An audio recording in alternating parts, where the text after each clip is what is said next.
We are one of the top tourist places to visit, with over 4 million people just coming to see one giant rock in Garden of the Gods. We're going to go over a lot of the common questions that I get asked when people are moving here. Whether you are visiting or you're on vacation, there's a lot of things to know about living in Colorado Springs, so stick with me. What's up, guys? Welcome back to the channel. If this is your first time, my name is Iris and I'm a real estate agent here, local here. I've been living here most of my life, and there are so many things to love about Colorado Springs, and people want to know all the time what it's like to live here. Like, what's the big deal?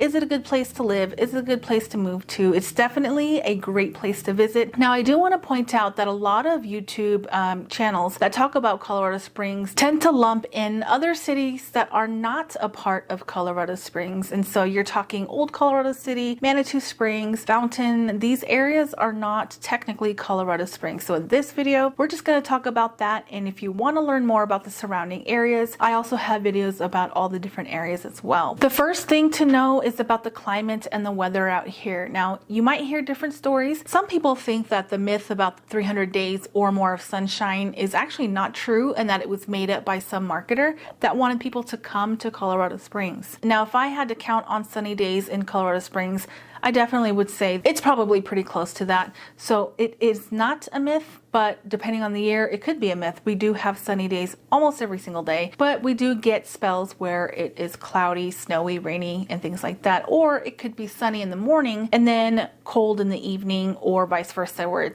you wake up and there's a ton of cold weather, clouds in the sky, but then by the afternoon, it's different. And a lot of people will say, if you don't like the weather in Colorado Springs, just wait a few minutes and it'll change. That tends to be true sometimes because of the mountains and the way that the wind blows through the mountains. You know, we've got little valleys. It tends to be kind of weird weather where it will snow while it's sunny outside, or it'll rain while the sun is out. It's pretty crazy. Now, a lot of people ask how much snowfall will come down in the wintertime, and it's actually not as much as people think. We get snow probably every once in a while, like maybe once a month or something like that. Not to be super exact, but it's not every day. It's not every week. It's not all the time. We don't get a ton of snow during winter. Some winters are more harsh than others, but most of them are pretty mild. So that is the first thing to know about Colorado Springs. The next thing is going to be the outdoor activities. All of the things that we have here have grown a lot over the last couple of years due to our growth of population. We've had a lot of really cool businesses come out here, but for the most part, most of it is going to be outdoors, like hiking,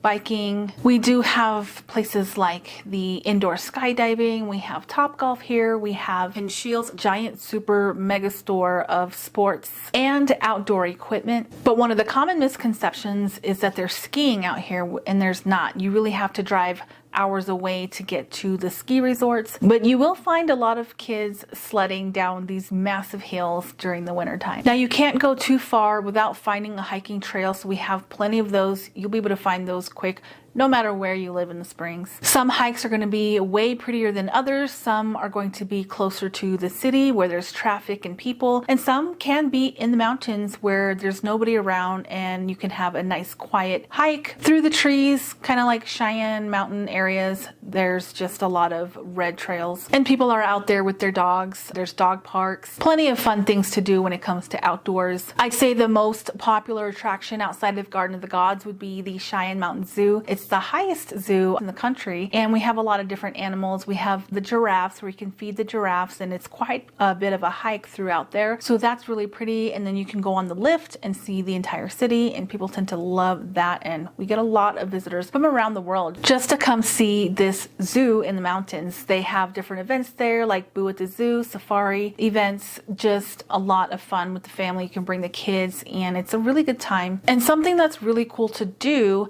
if you are visiting and you're just on vacation, it's a good experience to have, even if it's cold outside. You know, just bundle up, wear your mittens and hats and gloves. There is an overlook where you can see the entire city. It's beautiful, it's breathtaking, and you won't regret it. So put that on your list when you do come to visit. I would say, you know, hit up Garden of the Gods, Cheyenne Mountain Zoo. Try some of the local restaurants when you come. Downtown Colorado Springs has a ton of different restaurants shopping, things like that. So if you want to have the full experience, I would throw that on there too, downtown Colorado Springs. And depending on when you come, and obviously when you see this video, you can actually skate in the park with some of our athletes in the area, which is pretty cool. There's a park called Acacia Park in downtown Colorado Springs, historic park. Every year they have ice skating. Make sure that you check that out. Now, the next thing to know about Colorado Springs, a lot of people are asking, is the cost of living. The cost of living is actually pretty high compared to other cities, and it wasn't always that way. It's just been over the last few years where we have outpaced a lot of other cities as far as cost of living. If you go to numbeo.com, it's this website that shows the cost of living in Colorado Springs, the quality of life, and a ton of different information, stats, and things like that. Really cool website. But it says that rent in Colorado Springs is on average 61% lower than New York. Now you can plug in your city. So say like you're coming from Virginia. Now I just plugged in the cost of living comparison between Richmond, Virginia and Colorado Springs, just because it's a big city and something that I can kind of compare to. But it says that consumer prices in Colorado Springs are 10.3% higher than in Richmond, Virginia without rent. Pricing, if you were to include rent, it's going to be 5.3% higher than Richmond, Virginia. And rent prices are 4.3% lower in Richmond, Virginia. So if you're looking at cost of living, it's lower, but then the cost to live is going to be higher. Restaurant prices in Colorado Springs are 22.9% higher than in Richmond, Virginia. Grocery prices are 13.4% higher than in Richmond, Virginia. Local purchasing power in Colorado Springs is 6.8% lower than Richmond. So obviously, depending on the needs that you have, it's going to vary, across the board. Now, I have talked to a lot of people that moved from Virginia, and that's why I throw that in here. A lot of the things that I've heard as they're relocating to the area is that it's very similar. We have Northcom, we have Space Force, so we've been getting a lot in relocation from Virginia. We're landlocked. We don't have water. We have like Memorial Park, right? Some people will call that a lake. Now we have lakes. Like there's Wolf Lake, Prospect Lake inside of Memorial Park, and then we have a lake over in Quail Lake down on the southwest part of town. But honestly, they're not like, if you come from a place where you actually have legit lakes where you can't see the other side of the water, those are lakes, right? But here in the Springs, I could probably throw a rock across the lake. No, I'm just kidding. I can't. But I'm just saying, like, to me, they're more like giant ponds versus lakes. So we don't have a lot of lakes unless you go to like, another city, like you can go to 11 Mile and you can visit places like that to get your water experience. Pueblo has a reservoir that you can go to get that, out of your system. But as far as like going somewhere to have a peaceful view of the water in Springs, I'm not talking about like Monument or those areas, because we do have like the Tri-Lakes area, but even those lakes are relatively small compared to a real lake. So that's something to know when you're coming. But we have beautiful trees, we have amazing mountains, and those views are stunning. And for me, even still going to like Quail Lake just to run around or even just sit and look at the water, it still gives this a very similar feel. Like that water, they say that water is healing to the mind, body, and soul. And I do agree with that. You'll still get that. You can still go paddle boarding and you can still go fishing on these lakes. They're just not as big as what one would think. A couple weeks ago, I had buyers in town and I was showing them properties, and I had to take a quick work lunch break. So we split up and I ended up going to this place called Toastique, and it's so good. It's one of my favorite places to go. But a piece of toast there, and of course it had protein and everything on it, so it's more than just a regular piece of toast. But I spent $20, and that is a lot for a piece of toast. And our food here, it's really good. Like, it's gotten so better. Before, it was really hard to find a good restaurant that I could enjoy and invite some friends to, people that were visiting from out of town. So I do appreciate that, but the pricing is insane. Like, even at Urban Egg, one of my favorite breakfast restaurants, their toast is the same. It's like you get avocado toast with an egg on it. It's $20 plus tip. Or I guess that's with the tip, maybe a little bit more. When it comes to restaurants out here, it's pretty expensive anywhere you go. You're looking at $25 for one person. $25 used to feed both of you guys, both of us back in the day. But I guess, inflation escalated that fast, it's kind of hard to accept over time, but eventually we all get used to it.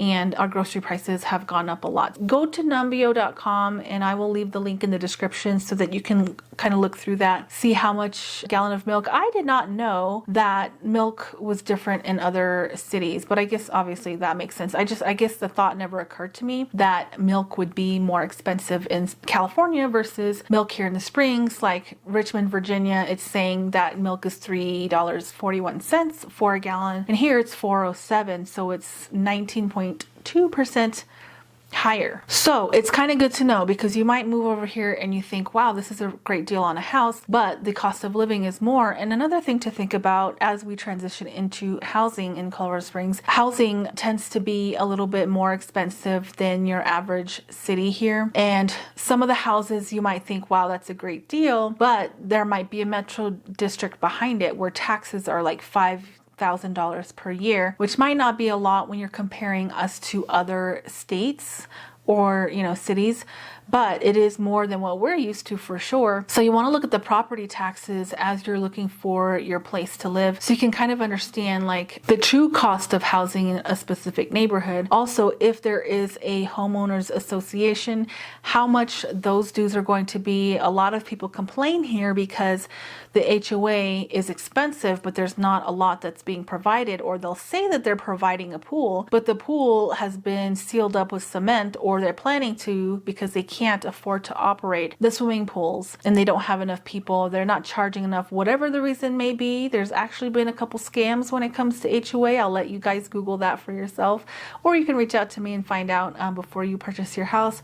But it's really good to know what you're getting yourself into as you're looking for a home in Colorado Springs. For example, there might be a metro district and they say that the dues are $4,000 to $5,000 up to $7,000 per year, and you want to make sure that those dues aren't going to be going up anytime soon. A recent buyer, that their HOA practically doubled since she moved in, and that was not foreseen. And with that doubling, look at the finances. Like, they're supposed to provide, before you buy the house, they're supposed to provide you with all their operating expenses, how much they have in reserves, and use that information to think, is this HOA being run appropriately? Are things being fixed in a timely manner in this neighborhood, in this association, in this area? I tend to feel like if you're going to be spending that much money on an HOA, you might as well have most of that going towards your mortgage instead of an HOA. I like to stay in low HOA areas, and so that more of my mortgage payment is actually going towards paying down my house, not going in on HOA dues that could fluctuate and change. And what am I getting out of it? Say like I am, an elderly person comes in and wants to find a property where everything is done for them. Think about it this way. You're going to spend $200 to $300 to $400 on HOA just for them to keep the landscaping nice. Think about hiring a landscaping company instead to do that for you. That's just something to think about. I'm not saying that you should do that, but if you are moving into a townhome with a high HOA just to have your lawn taken care of, your trash taken care of, think about the difference in price. If I could hire a company to mow my lawn or take care of those things, it might be worth it so that you can still have a house and then still have those needs met for you as well. A lot of these newer neighborhoods are going to have that metro district. A lot of the older neighborhoods will have lower taxes. So just think about that as you're going through your home search. The next thing to know about Colorado Springs, I get a lot of questions, are the employment opportunities. We have a lot of big companies, big tech companies. We also have Integris coming out here, which is a tech company. I have another video that goes about all the big companies that are coming here, so I'll just keep this brief, and you can look on my channel to find that. But we've got Space Force, so we're going to be growing in that way. So a lot of military and contracting positions are going to be opening up over the next few years. We are projected to have hundreds of thousands of people moving to the area over the next 10-20 years. The growth is going to to really take off over the next few years. Lots of different companies. There's Northcom, like I'd mentioned, Lockheed Martin, tons of people relocating government jobs like Vectress, or we've got Verizon. We've got a lot of large hospital facilities. And then of course we have a couple Amazon warehouses, Oracle, Northrop Grumman. So there's a lot of different companies that a lot of people are relocating to, and a lot of opportunities. Now, what I've heard from other people is that it's been kind of difficult to get into unless you are well connected. You really just have to put yourself out there. A lot of people are wanting to see photos. So I know like a lot of people are like kind of controversial. They feel like that opens a door for discrimination. I'm not advising for it or against it.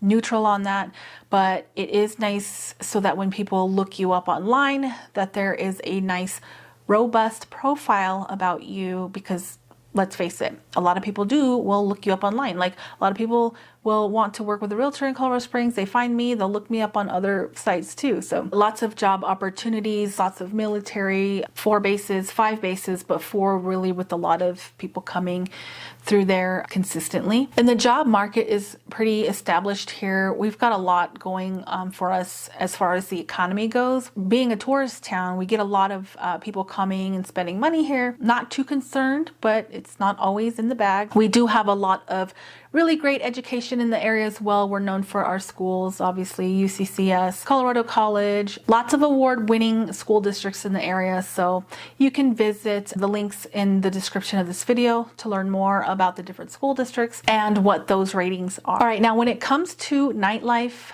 I get a lot of complaints from friends, family, people that come here to visit that we don't really have a nightlife. A lot of people will say that it's more of like a family-friendly town, and Denver is more like you can go up there and party, you can go to Broncos games, you can go to baseball games, you know, pro league stuff. And here we have a little bit of it. We've got like the Rocky Mountain Vibes baseball. We've got Widener Field for soccer. And then we also have the Air Force games, which everybody loves all the time. So we do have some of that. And then, but as far as nightlife goes, there's some clubs downtown. I can probably think of a couple. There's a cowboy club, Cowboys. I don't know if that's still there.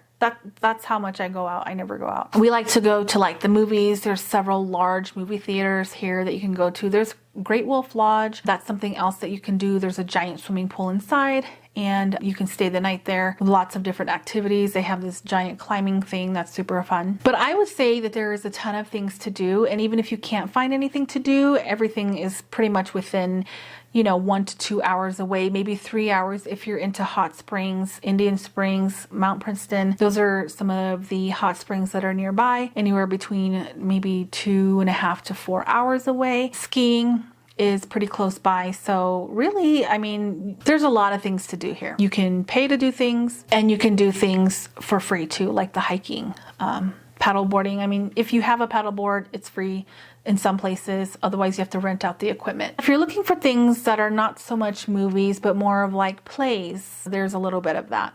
There's like a Pikes Peak Center. I'm drawing a blank right now, but it's for performing arts, and the college has some of that too. I believe it's UCCS. I'm not 100% sure, but they put on some plays and some theatrical things if that's something that you're into. We do have festivals. We've got territory days where people come out and line up the streets downtown. They have these big giant turkey legs, the lemonade, the dancers. These happen a couple times throughout the year, and they're pretty fun. You can go shopping, find all your little unique gifts and things like that. So that's your local culture and entertainment. Oh, Fine Arts Center. So they do have art, and all throughout town you're gonna see a bunch of interesting looking art. So we have a lot of really cool artists that build these different types of sculptures throughout town. So you'll have like these little eggs, Humpty Dumpty eggs, just these really unique structures and art. Now, as far as the community and social life, I do see in some of the Facebook groups where people tend to say that they're always looking for new friends, that they have a hard time finding friends.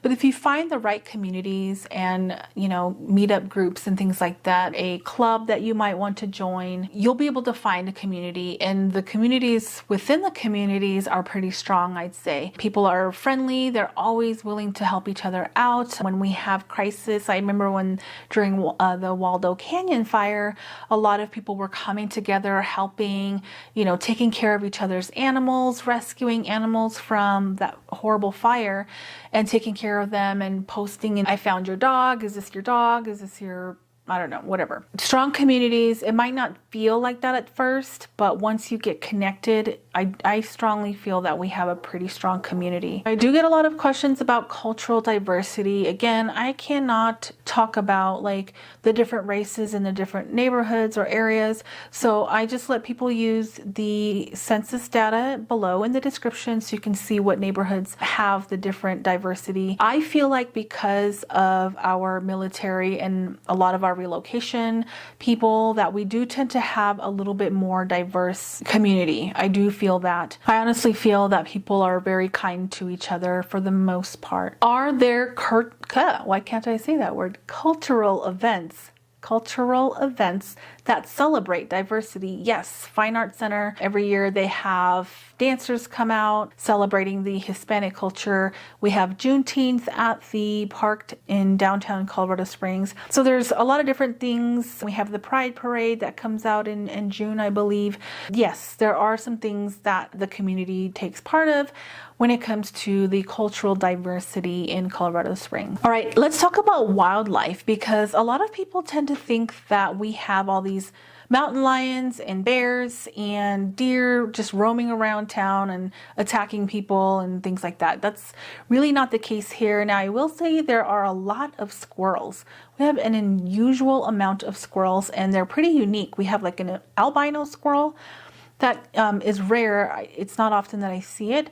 And then we have black squirrels that come out as well. They're everywhere, and honestly, you'll see a lot of them in the streets that get run over, and also with deer. So as you're on the west side of Colorado Springs, you'll see a lot of dead deer. But as far as like all the other animals, I wouldn't say that they're always out. On the west side, if you're like visiting Glen Eyrie Castle or you're out in mountain shadows, there are a lot of deer. So really on the west side of the highway of I-25, you'll see a lot of that. Bears, I've never seen a bear, but my friends have seen like baby cubs going through trash cans. A lot of times if you're in the wooded areas like Broadmoor area, you'll see mountain lions and bears like that, but it's very rare. It's not a common thing where they're just roaming around all day long. So yes, residents can coexist with the wildlife here. It's a non-issue. I have been in a position where I was about 10 feet away from a giant buck, and that was incredibly intimidating. But I would say that probably has only happened a couple times. And my job was on the west side of the springs.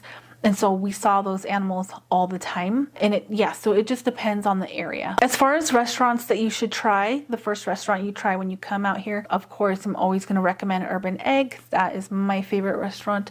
Although it's changed over the past few years, it's not as good as it used to be, but it's still really good. Another restaurant that I really love is Black Bear Diner. Great restaurant. King's Chef Diner downtown Colorado Springs is good. Really, Colorado Craft is pretty...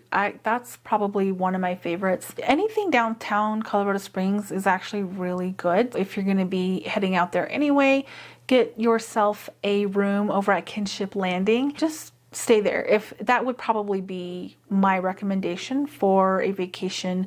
If you're planning on moving to Colorado Springs or even just to visit, I would probably do that. I've actually done that for our anniversary. We literally just got a room at Kinship Landing and ate at the restaurant there. They have a really good restaurant downstairs too. So that would be a really fun thing to do, because then you're close downtown. Go hit up Cheyenne Mountain, go to Garden of the Gods, maybe even hit Manitou Springs and do like the Cog Railway or the Incline, which is an insane... every time I think about it and I see it from a distance when I'm driving, I literally can't believe that I hiked that whole mountain. Like, it's insane. It's so pretty, but it's quite a hike. and people have been stuck up there and, you know, couldn't make it. There is like this false summit where you can exit, and of course you can turn around and come back down. But I would definitely be fully prepared with your water and your snacks to make sure that you don't like pass out on the way up. If there's other questions that you have, just drop those in the comments. If you want me to do another video about Colorado Springs and kind of like this ultimate guide, I can go ahead and start another video. One of the things that people often ask too is about safety and crime. That you're going to have to look up as well, because I am a licensed realtor. I can't speak to those things, but I can show you where to find the data if you're curious about that. And then always there's the news. If you go on KKTV News or Fox News, you're going to find all of the stories about all of the stuff that goes on. So that's a great place to look if you are curious and worried about that kind of thing. But generally speaking, I've not had a ton of issues. If you liked this video, don't forget to subscribe. I'm always posting content like this, and make sure to watch the video that is popping up next on the screen. Thank you so much for watching. You made it all the way to the end of this video. If you need help with real estate, please feel free to reach out, and I will